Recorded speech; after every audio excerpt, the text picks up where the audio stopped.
we welcome you to our session tonight. We thank you for joining us for a Bible study that we trust is edifying and stimulating to your faith.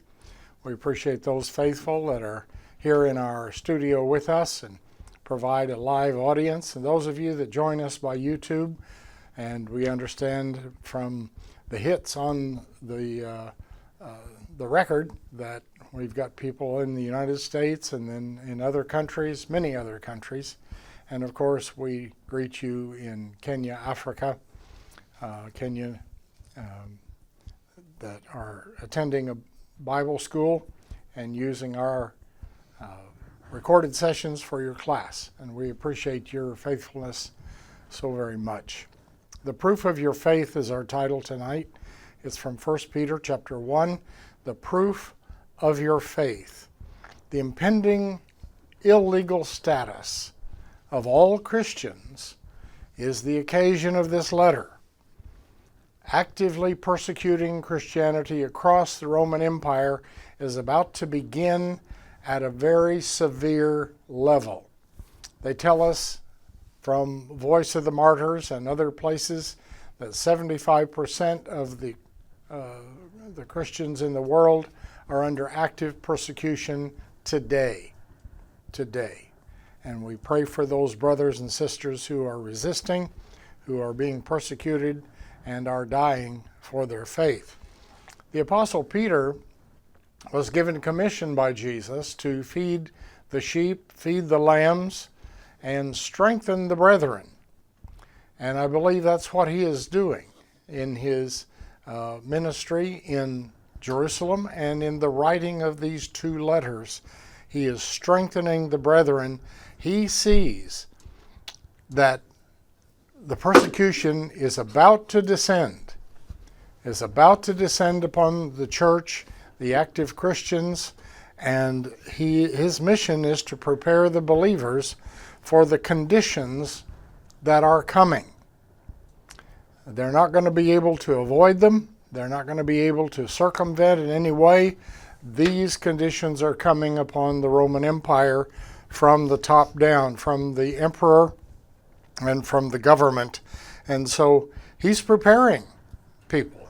And I think that he's preparing us, even though our situation is somewhat different, that the government is not actually working against us in this country, but it is in other countries to work against the propagation of the gospel and those that are declaring themselves in public to be Christian and subjecting themselves to that persecution.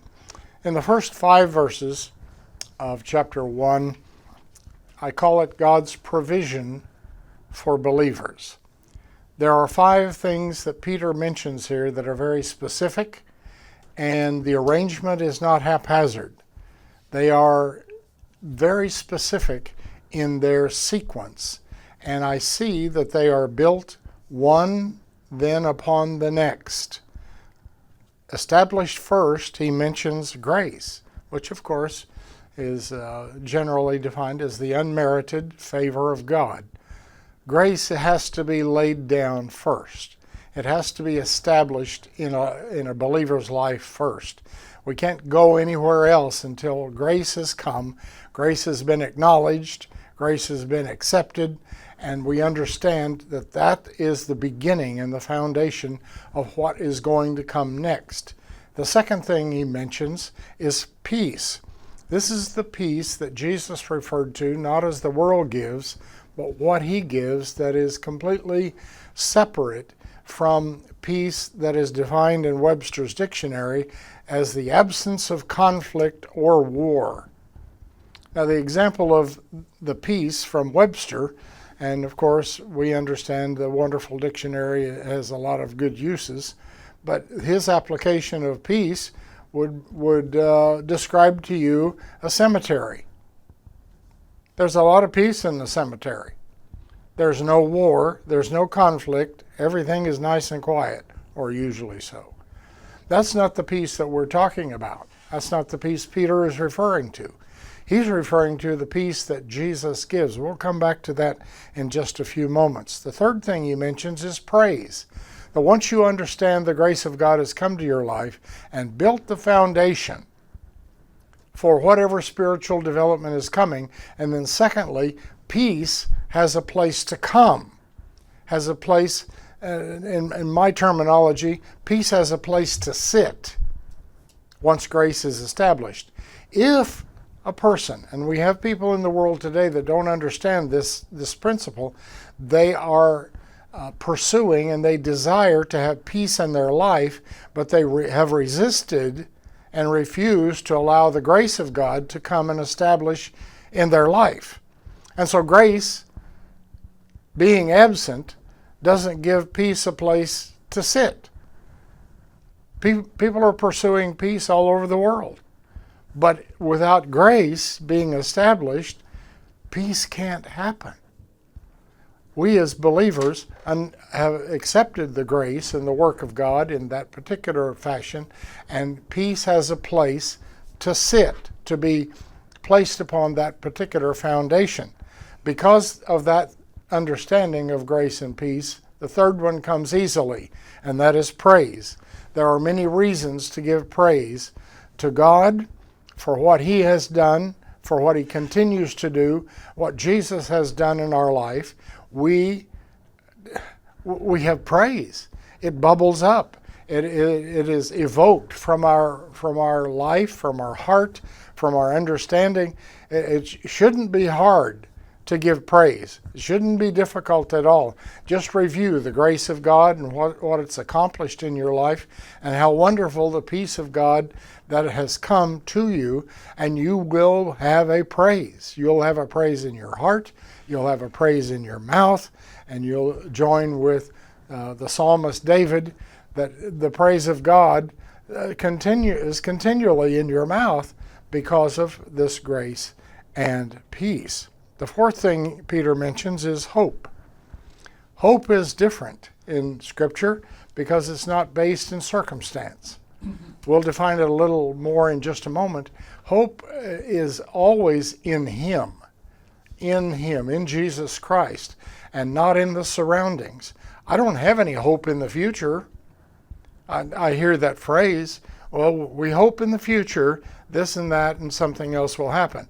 I don't have any hope in the future. I don't have any hope in the government.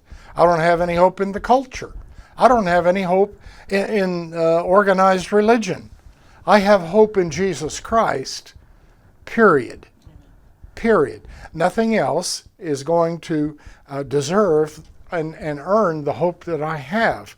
The fifth thing that he mentioned is inheritance. This is, of course, based on the grace that God has given to us and not on our merit. There is absolutely no reason for you to be proud that you earned your inheritance, proud of your parental connection, proud of your environment, because we didn't earn the inheritance. We have been given the inheritance based on grace, not on our worthiness whatsoever.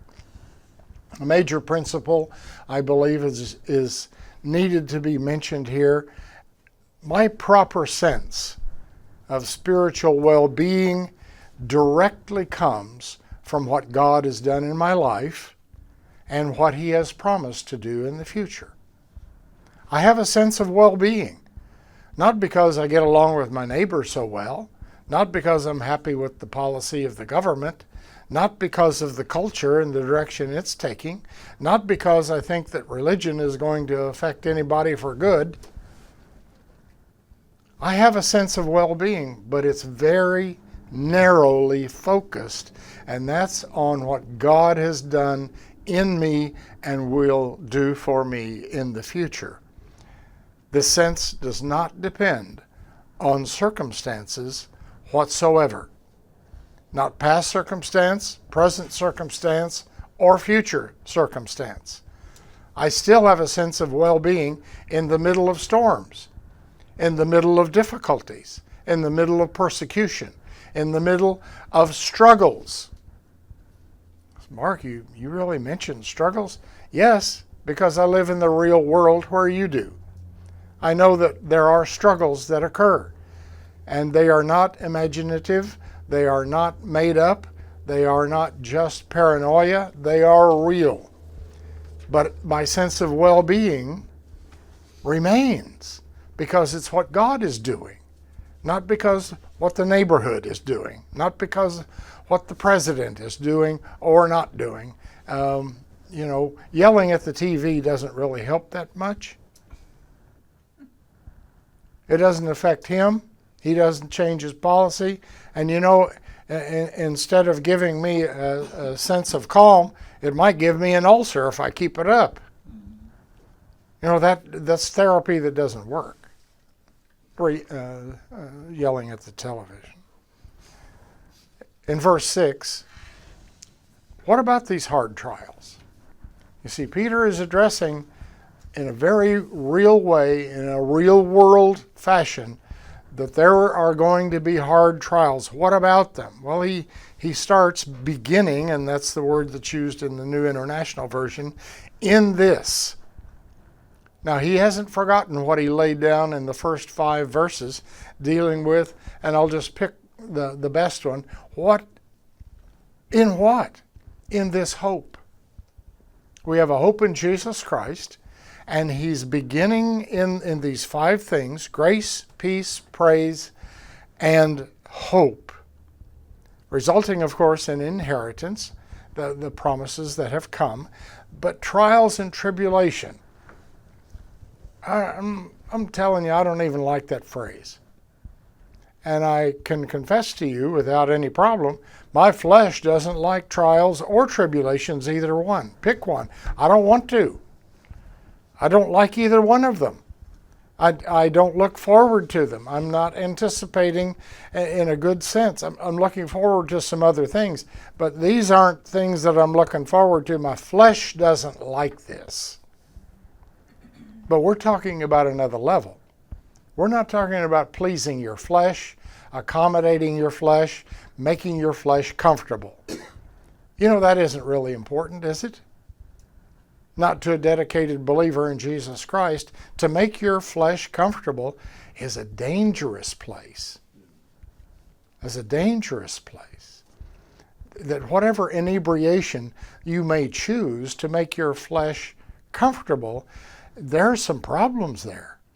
You might have some short-term comfort, but long-term you're going to have a development that's not good at all, and you're going to realize that's a mistake.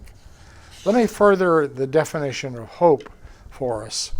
Hope is an expectation of events in the future, accompanied with assurance and confidence. Now, of course, I'm talking about hope in Jesus Christ. I'm not talking about hope in the unknown, hope in the future, as I mentioned before.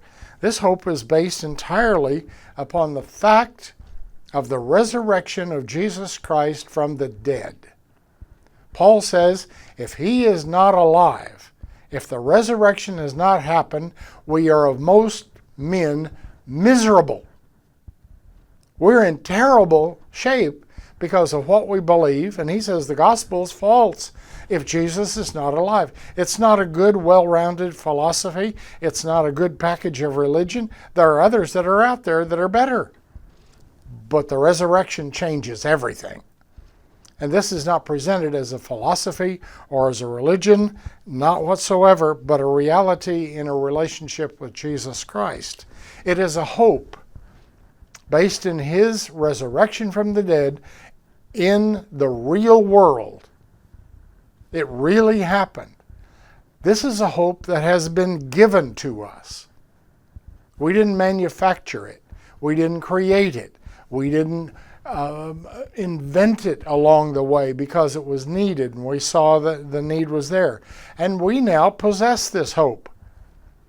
We have been, we've seen that the resurrection of Jesus Christ has been proven in so many different ways. It's not that difficult. And we now possess that hope. And you know what?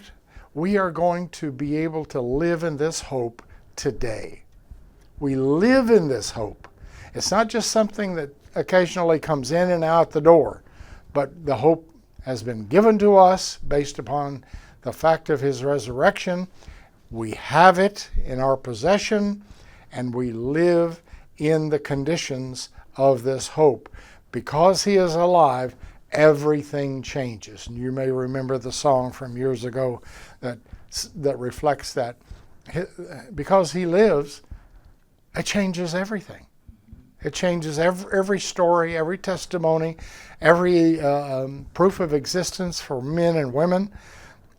I want you to think about the hope for a moment as we're considering trials and tribulations. Let me give you a side note. These trials that we're going to describe are not the result of disobedience. They are not the result of disobedience. The consequences that come from making choices and living in rebellion to the will, the plan, and the purpose of God are very real, and they're harsh. They're difficult. They're a terrible penalty, but they come from rebellion against what God would have from your life. Now, this statement is true for believers and non-believers, that when trials come and they have consequences in your life based on disobedience, those are not the trial of your faith. Don't get all victimized. Don't think that you're being persecuted because of your faith if you have laid down choices of major proportion in your life that are disobedient to the plan of God in your life. He's revealed to you his purpose for you. He's revealed to you your path, and if you choose against that, don't get over here and get all melodramatic and claim that your faith is being tested. You are just living in disobedience, and I'm telling you, bad things are going to happen. I don't know anything good. I don't know anything good that's going to happen to you as a result of disobedience. Don't pretend that you're some kind of special and being tested in your faith when you've disobeyed God. Well, the Apostle Peter gives us scriptural characteristics of what the hard trials and the tribulations of this life are. He's going to give them characteristics. He's going to have four major things that we see as descriptions. The first one he emphasizes is this: they are temporary. They are temporary. Do not make the mistake of assuming that this is permanent. Now, I realize that if your trial is kind of like sitting on a hot stove, you think it's going to be forever, even if it's 2 minutes long, because it's scalding hot. You're being burned. You're hearing the sizzle of flesh, and you're losing body parts along the way. But don't assume these are permanent. If things come that are difficult and they qualify as a trial or a tribulation, don't make the mistake of assuming this is permanent. Peter says these are temporary. It's not going to last. Now, that will give you some comfort, I hope. Second thing he says is they may be necessary. So I didn't want to hear that. I'm not happy about that one. So, well, why would they be necessary? That doesn't seem logical to me. That doesn't seem purposeful in any way. Well, they are intended for the believer to be the purification of character. The purification of character, not for punishment of deeds, actions, or decisions. They're not punishment. The first century Christians, with the persecution from the Roman Empire and its governmental agents, was not for their disobedience to the purpose of God. It was because of their position of faith that they were being persecuted. The third thing he mentions is they are not easy. These are not powder puff level persecutions. These are very difficult.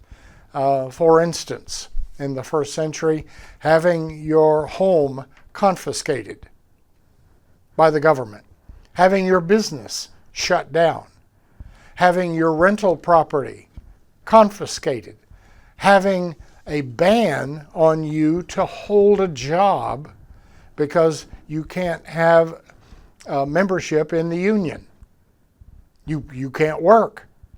So if you don't have a home, you don't have a business, you don't have any rental property, and you can't get a job, you're in trouble. You got real trouble. And it's not easy. And he says that these are not easy. And, we cannot make, we have a tendency to assume. I know I have that problem. And most people I know do. We make assumptions. And usually it doesn't work out very well. Doesn't work out very well. If you assume this, there's going to be a problem that my trials are hard. My trials are hard and yours are easy. Because I'm not feeling the pain from yours. And so I think, well, you just kind of get along, brother. Just, kind of suck it up and be bold here. Well, but mine, oh boy, mine are serious. We've got to be careful with this one because they're all hard. They're all hard. Mine are hard, yours are hard. And so just because I'm not feeling the direct pain, we'll just be careful about making those kind of assumptions. The fourth thing he mentions, this is very interesting, I believe. He says they are varied. Now he uses the word manifold. That means variegated. The variegated means that they are different in texture and different in details. They're not all exactly the same. It's not a one-size-fits-all kind of a situation. Oh, I know what you're talking about. Oh, I have had that happen. Oh, I know what you mean. Well, maybe you do, but maybe you don't. Some things are just more complicated than others. And the details or the texture of trials, there might be some things that are custom made just for your situation. And they're different than your neighbors, even though they may appear the same. So they're temporary, they may be necessary, they're not easy, and they're varied. There are some differences in these trials and tribulations. In 2 Corinthians, Paul writes, and this is verse 17 of chapter 4, he writes that trials and tribulations are even productive for me. Really? Really? And I want to think that they're all destructive. They're taking things away from me. They're giving me pain and suffering. They're stealing my time. They're stealing my money. I'm getting completely frustrated with it. I've run completely out of patience. The needle is on empty on my patience meter. He says sometimes they're productive. And he writes this, for our light affliction. Oh, he doesn't know what he's talking about. Our light affliction, which is but for a moment. How can he say such a thing? Has he just gone off the chart here? He has eternity in mind. He has heaven in his brain. He knows the future, and he's looking at things from a long-term perspective. And he goes further. It says, works for us, works for us, works for us. You got that? Works for us. Far more exceeding and eternal weight of glory. Now that looks attractive. That sounds good. I want that. But he says we've got to deal with this for a moment, for this light affliction. We haven't resisted sin unto blood. That's a biblical phrase, isn't it? We have not yet resisted sin unto blood. Okay. Well, there's some challenge here. So I'll ask the question, Mark, why would any trial be necessary? I mean, I'm okay. You know, God saved me, and I'm approved for His grace and His mercy, His peace, His love. Hey, let's just cruise on that. Let's just load those good things in the boat and paddle away. Here we go. Why would any trial be necessary ever, ever, ever?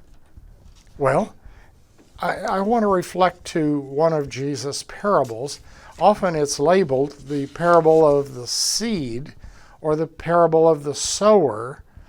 And in the technical sense, those titles are not true, because both of those elements within the parable remain constant. And so it's not a parable about the sower. It's a parable about the soils. The soils are what are different. And so it may be just a minor point for you, but we'll call it the parable of the soils while I have the microphone. And so in verse 5, I'll give you part of it here.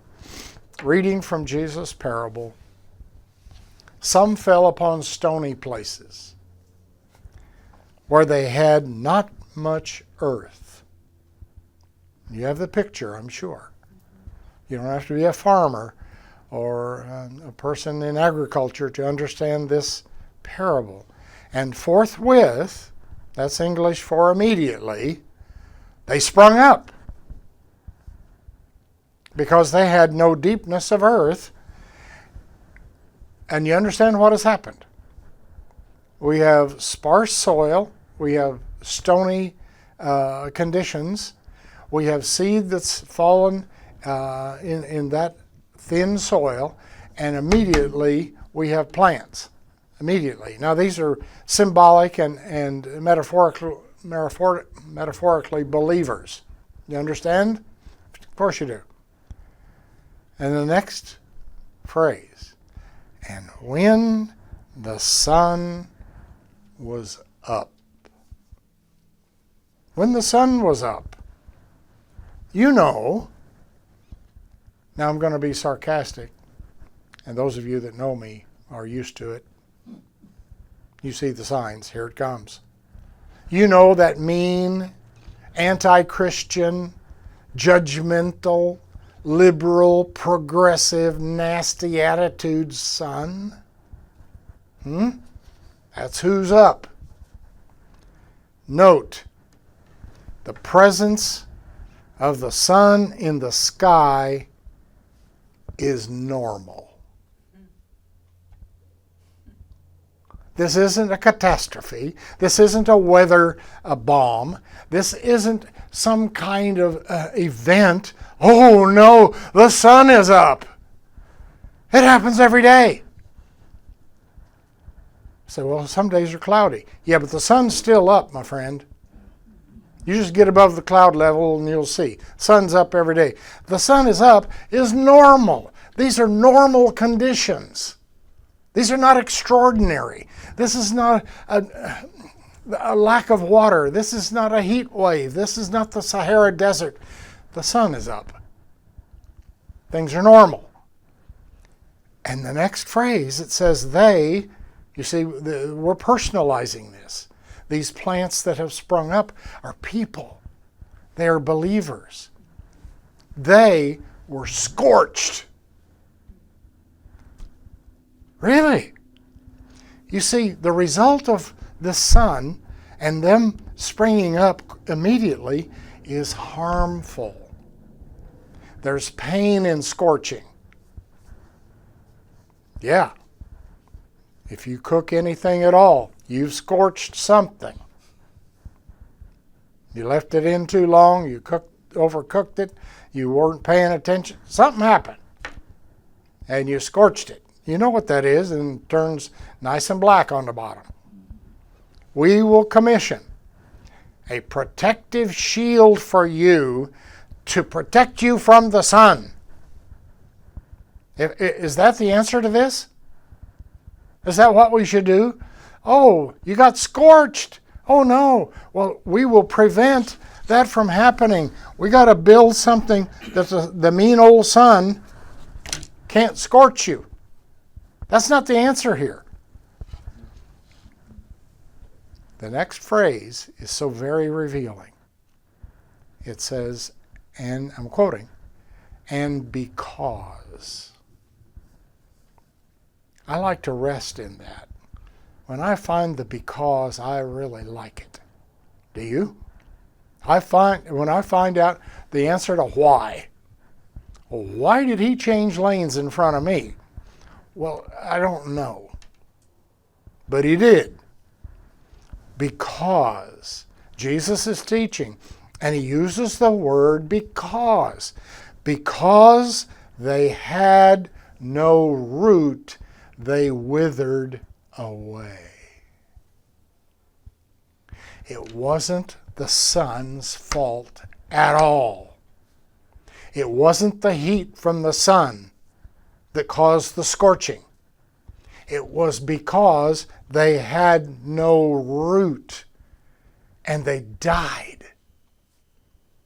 The seed generated, the seed germinated, the seed grew, but then the result, they died. These are believers that are in this parable. Maybe their local church did not see the need for a developed discipleship program. They had no root. Where does that come? That comes from teaching. That comes from training. That comes from discipleship being imposed upon you.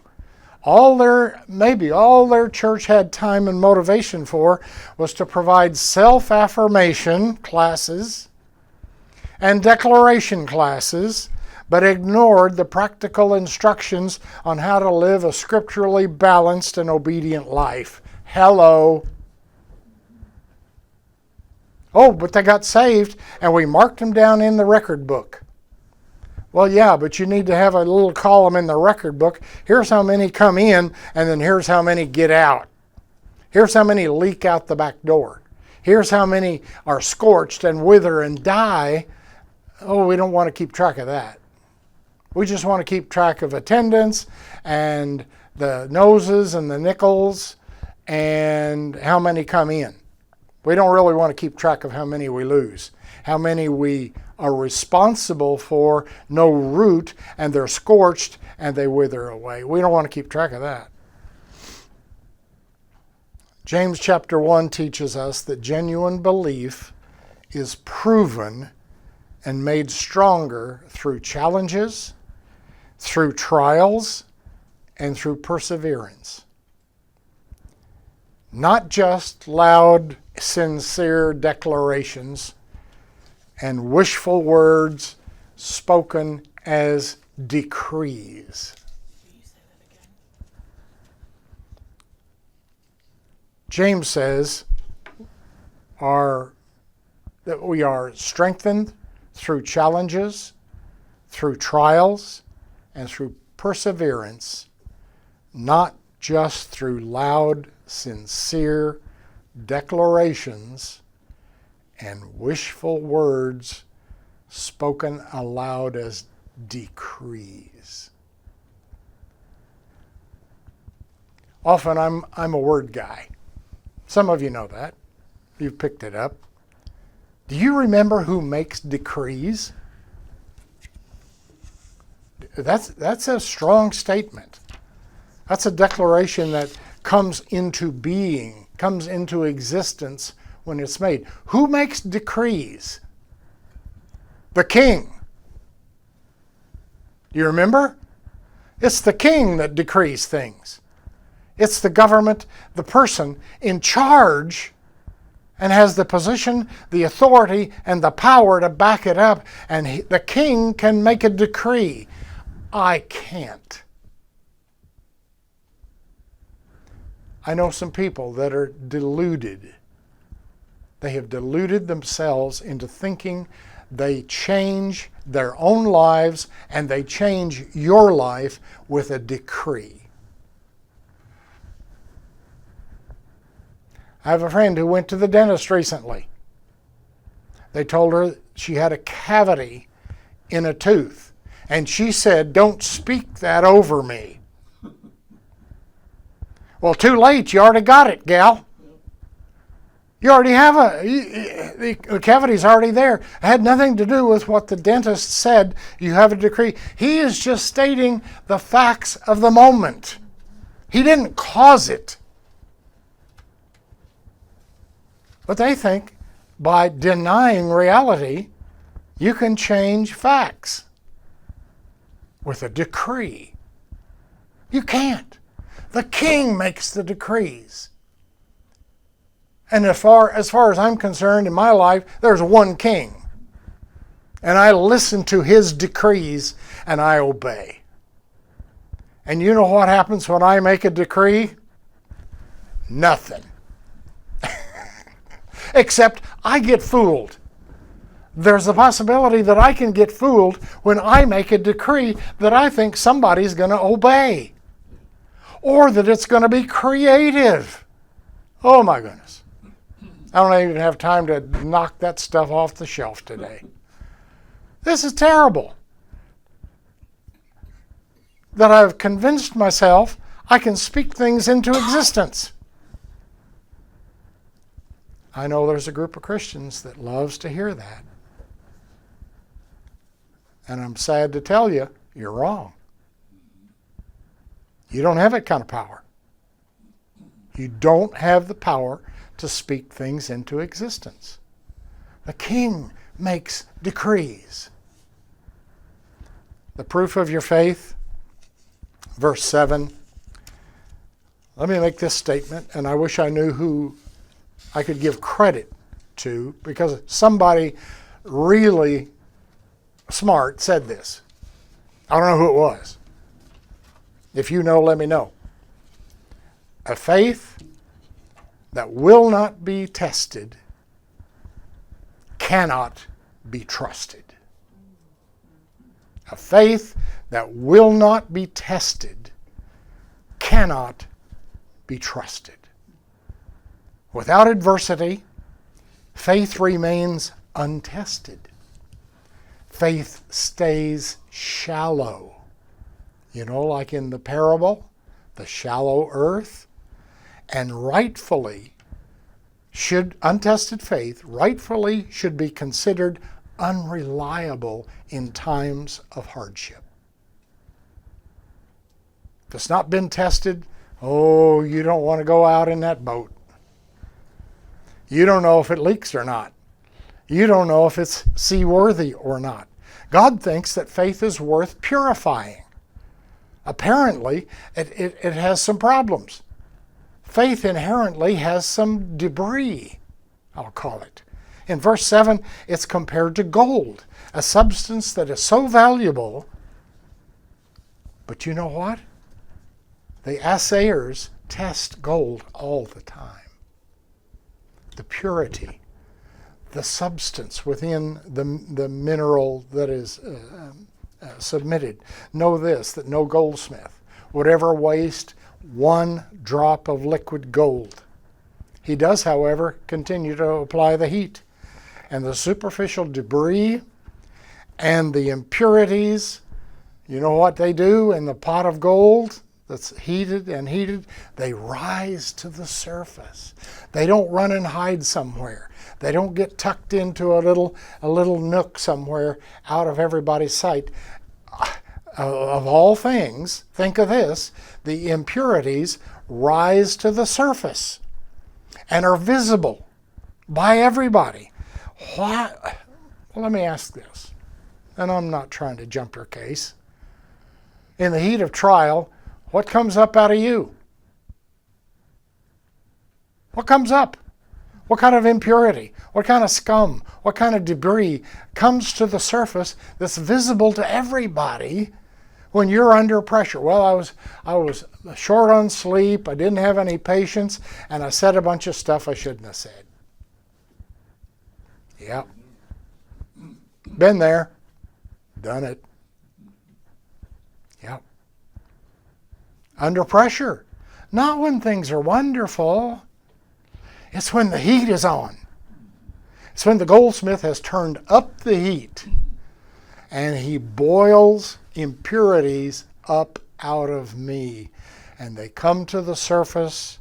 Historically, the Middle East goldsmith is said to continue to turn up the heat on the molten gold until he can see the reflection of his face in the surface of the gold.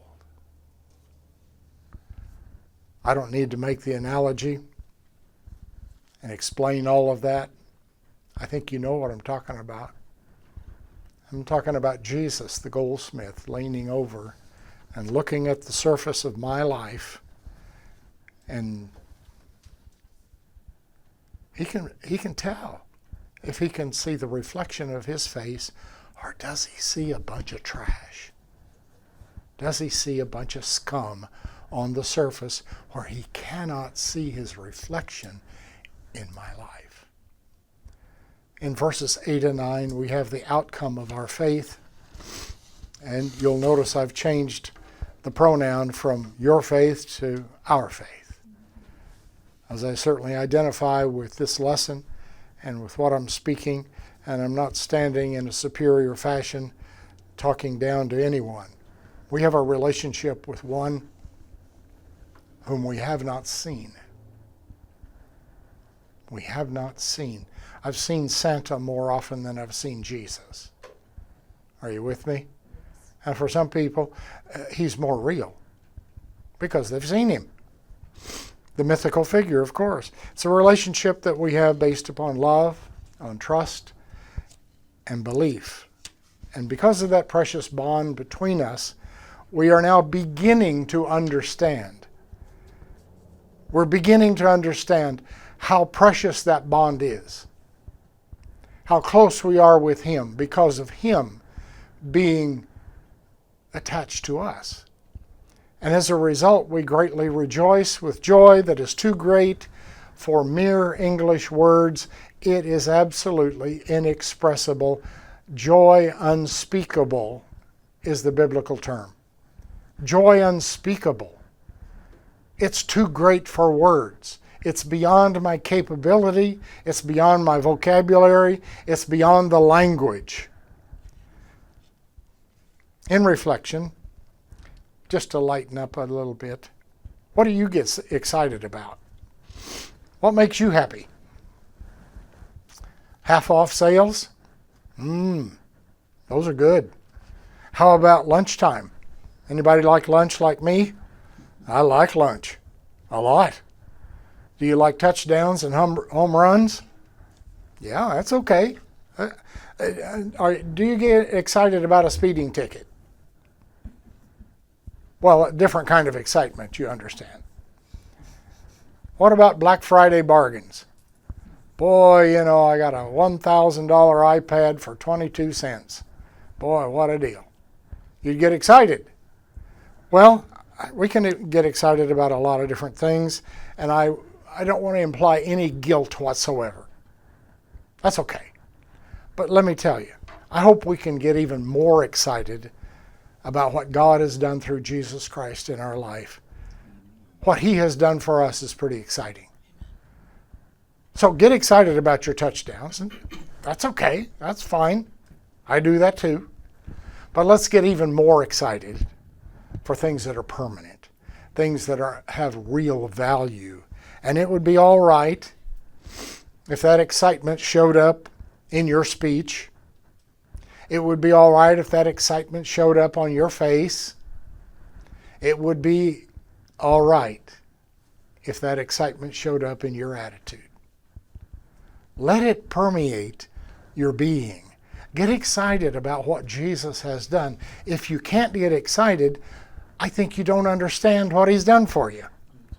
You don't fully understand what He has done to bring life to you, to bring meaning to you, to bring eternity, to touch your life, and to make you something amazing. Romans 8:28, for many of us, that's a favorite verse, me included. Romans 8:28, and I'll make a mistake here. I'm going to misquote and misapply. And we see that all things are working together. Did you catch me? And we see that all things are working together. That's not what the verse says, my friend. And it's not what it means. It says this, and we know that all things are working together for good, for them who are called of God to His purpose, who love God and are called to His purpose. The difference between seeing in that verse and knowing is a world of difference in faith and a world of difference in understanding. Why? Because I don't see it. I don't see it. When you look, you realize how superficial our vision is? We just see the surface, and barely that. You see, with all, well, I'll make it personal, so I won't offend you. With all my education, with all my intelligence, with all my wisdom, with all my experience, I don't have a clue what's going to happen tomorrow. And if I think I do, I'm deluded. I'm kidding myself. I don't know what's going to happen tomorrow. Well, why not? Because things are not predictable. And even if I predicted them, there's only a chance. There's only one portion. You see, we know that things are working together. God is working behind the scenes. He never sleeps. He never rests. He never takes a break. He is constantly putting together circumstances and arrangements and situations and relationships behind the scenes while I'm taking a nap.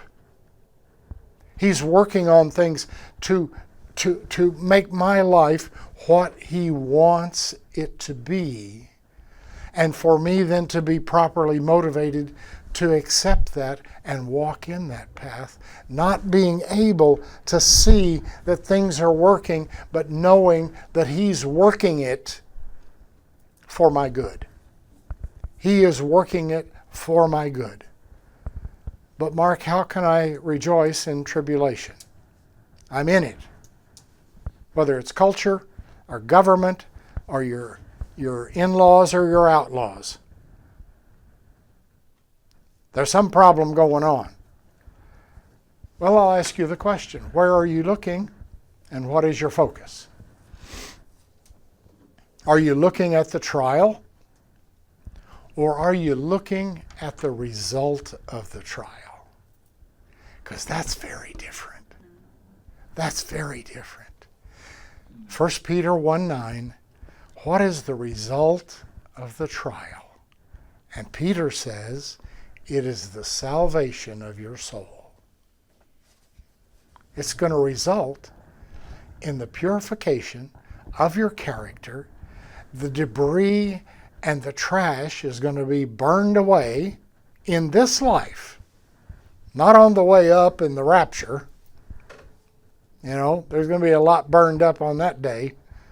Everything that can be burned will be burned, and it will leave that which is reality. What if you were a reporter and you did an interview with the 3 Hebrew children? I'll have to call them the Babylonian names that we are familiar with, because we don't know their Hebrew names, do we? They're in Scripture, but we don't know them. We know their Babylonian names of, who is it? Shadrach, that's not Hebrew. Meshach, that's a moon god of Babylon. And Abednego, that's not a Hebrew name, but that's how we know them. What if you interview these three young boys? They're not very old. They're probably mid-teens, maybe late teens. I doubt if they're 20 years old. And yet they've been through the fiery trial of their faith. Nebuchadnezzar had the furnace heated 7 times over normal. It was hot. So hot that it killed the men that threw them in. This is something else. And they're walking around in there like they're enjoying it. They come out with not even the smell of smoke on them. They're not singed, they're not scorched, they're not burned. And you ask them, do you guys really believe in God? What a silly question.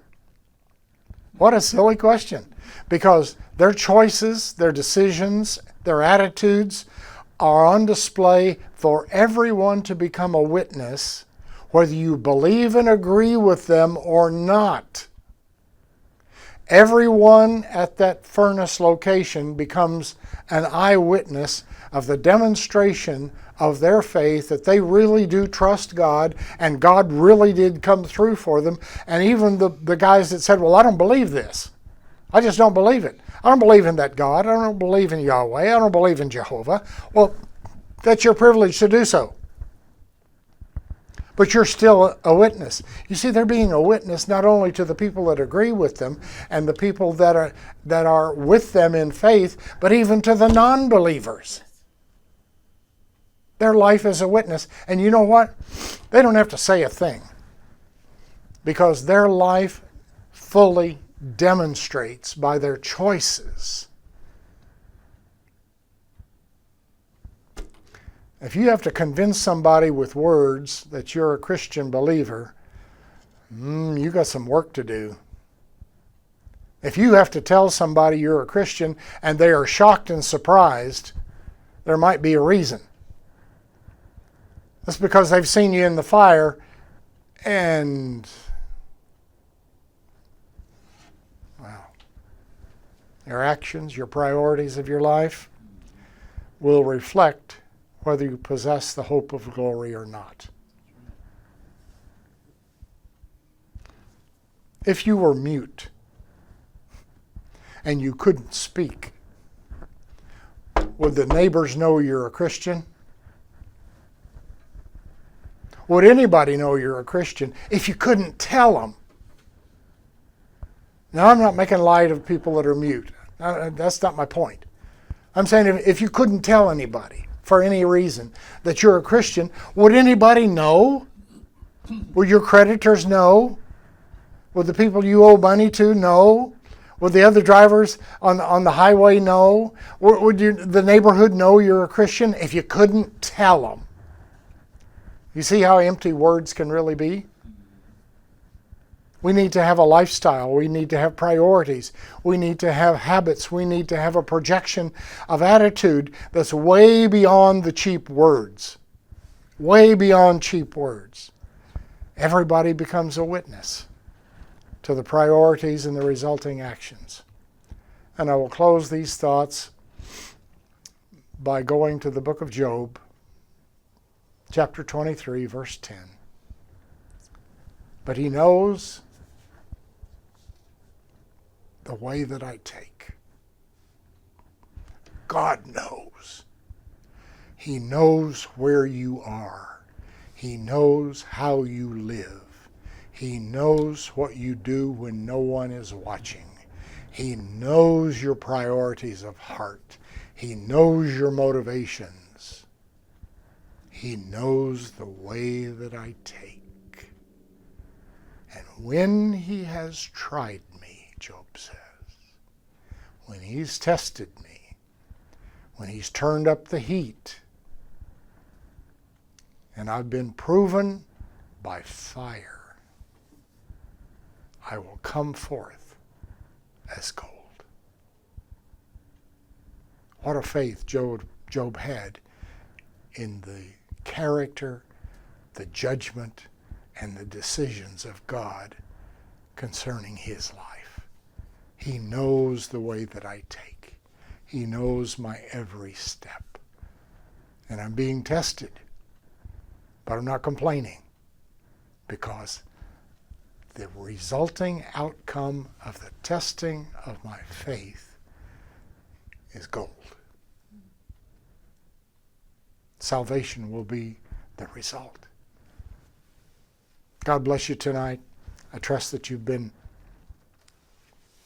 edified in some fashion, prompted in some way to trust God with your life in the way that you take. Amen. This program has been produced by A Life Devoted to Ministry, LTD Production, and is home of training trainers to lead. We hope you enjoyed this program. For more information or to support our ministry, please visit ldtms.org.